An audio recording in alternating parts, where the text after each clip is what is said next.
The way I came to know anthropology myself was that actually originally I had never planned to be an anthropologist, and I was applying for university to kind of do other subjects, and what ended up happening was that I didn't get in anywhere, and my parents, who had kind of been to China,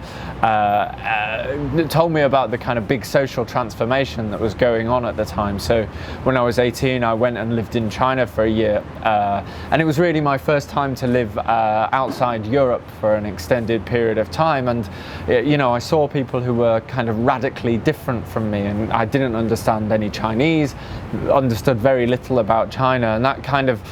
gave me an impetus to kind of try and figure out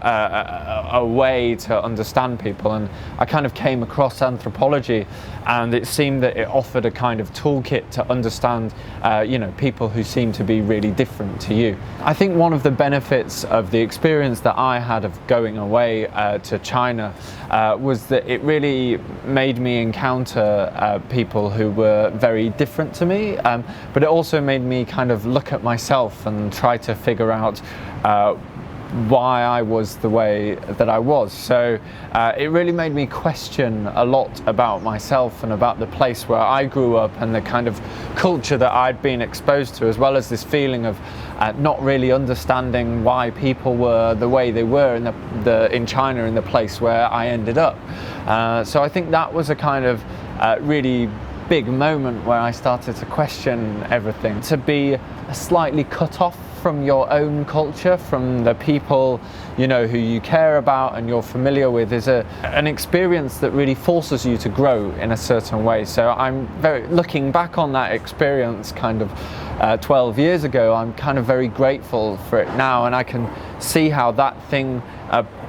started me off on a path that led me to where I am today. One of the things I learned quite quickly as a foreigner living in places like rural China is that people are especially keen to host you and to show their kindness to you and to invite you to dinner, and I quite quickly started making lots of social mistakes. So a really good example is, say, if you're kind of drinking with somebody and you toast them, you know, in China it's very important to